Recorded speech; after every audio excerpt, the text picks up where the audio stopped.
ഇന്ത്യയിലേക്കുള്ള എണ്ണ ഇറക്കുമതിയിൽ ആധിപത്യം സ്ഥാപിച്ച ഒരു രാജ്യമുണ്ട്. അതെ, റഷ്യ തന്നെ. ഈ ഒരു കാരണം കൊണ്ട് തന്നെ ഇന്ത്യയും റഷ്യയും തമ്മിലുള്ള നയതന്ത്ര ബന്ധം ലോക പ്രശസ്തമാണ്. എന്നാൽ ഇപ്പോൾ ഈ ബന്ധത്തിന് വിള്ളലേൽപ്പിക്കാനെന്നോണം സൗദി, ഇറാഖ് പോലെ മറ്റു രാജ്യങ്ങളും ഇന്ത്യക്ക് എണ്ണ സഹായവുമായി രംഗത്തെത്താറുണ്ട്. എന്നാൽ ഇപ്പോൾ ശരിക്കും റഷ്യ അടിപതറിയോ?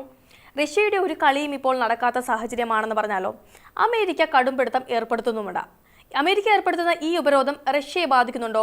ഇക്കാരണങ്ങൾ കൊണ്ട് ഈ അവസരം ശരിക്കും ഇറാഖും സൗദിയും മുതലെടുക്കുകയാണോ? ഇന്ത്യയുടെ എണ്ണ ഇറക്കുമതിയിൽ വൻ കുതിപ്പുണ്ടാകുമ്പോൾ മറ്റു രാജ്യങ്ങൾക്ക് ഇത് വിനയാണോ? ഇന്ത്യക്ക് ഇതുകൊണ്ട് നേട്ടമാണോ കോട്ടമാണോ? എന്നാൽ പുതിയ റിപ്പോർട്ടുകൾ അനുസരിച്ച് ആ നേട്ടം സൗദി അറേബ്യയ്ക്കും ഇറാഖിനും ലഭിച്ചേക്കില്ല.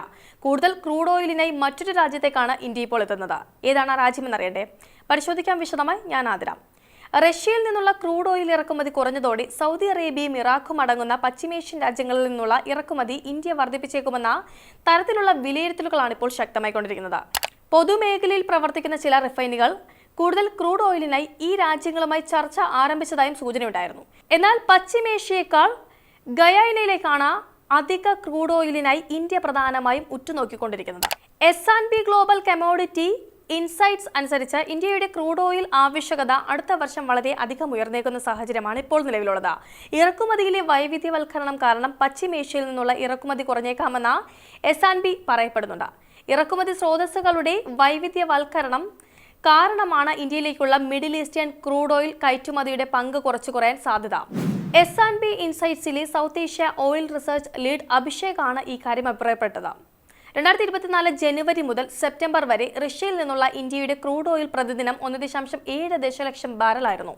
9,40,000 BDയുമായി ഇറാഖ് രണ്ടാമതും സൗദി അറേബ്യ മൂന്നാമതുമെത്തി.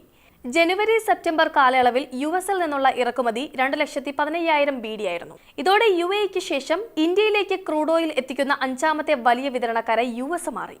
രാജ്യത്തെ റിഫൈനറികളുടെ ശുദ്ധീകരണ ശേഷി അടുത്തിടെ വലിയ തോതിൽ ഉയർന്നിട്ടുണ്ട്. ഈ സാഹചര്യത്തിൽ ഏതാനും ചില രാജ്യങ്ങളെ മാത്രം അമിതമായി ആശ്രയിക്കുന്നതിന് പകരം ക്രൂഡ് ഇറക്കുമതി വൈവിധ്യവൽക്കരണം കേന്ദ്ര സർക്കാർ തന്നെ നിർദ്ദേശം നൽകിയിരുന്നു. അടുത്തിടെ നടന്ന നരേന്ദ്രമോദിയുടെ ഗയാനയിലേക്കുള്ള ആദ്യ സന്ദർശനത്തിൽ ഊർജ്ജ വിതരണം പ്രധാന ചർച്ചയായിരുന്നു. ഇതിന്റെ അടിസ്ഥാനത്തിൽ ദക്ഷിണ അമേരിക്കൻ വിതരണക്കാരുമായി ഇന്ത്യൻ കമ്പനികൾ ദീർഘകാല ക്രൂഡ് ഓയിൽ ഇറക്കുമതി കരാറിനുള്ള ചർച്ചകൾ ആരംഭിച്ചു കഴിഞ്ഞിട്ടുണ്ട്.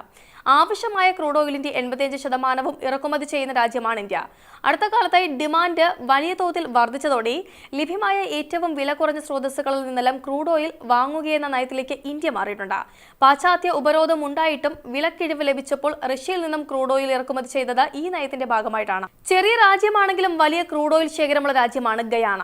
ഒപെക് ഇതര എണ്ണ ഉൽപാദനത്തിന്റെ ഏറ്റവും നിർണായകമായ വളർച്ചാ മേഖലയായും ഗയാനയെ ഇന്ത്യ കാണുന്നുണ്ട്.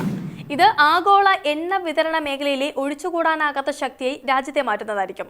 ലോകത്ത് തന്നെ ഏറ്റവും കൂടുതൽ ക്രൂഡ് ഓയിൽ ഇറക്കുമതി ചെയ്യുന്ന രാജ്യങ്ങളിലൊന്നായ ഇന്ത്യയെ സംബന്ധിച്ച് ഈ സാഹചര്യത്തിൽ ഗയാനയുമായി വളരെ അടുത്ത ബന്ധം സ്ഥാപിക്കാൻ നയപരമായ നീക്കങ്ങൾ നടക്കുന്നുണ്ട്. ഈ ലക്ഷ്യത്തിലേക്കുള്ള ഇന്ത്യയുടെ ആദ്യ ചവിട്ടുപടിയായിരുന്നു നരേന്ദ്രമോദിയുടെ ഗയാന സന്ദർശനവും.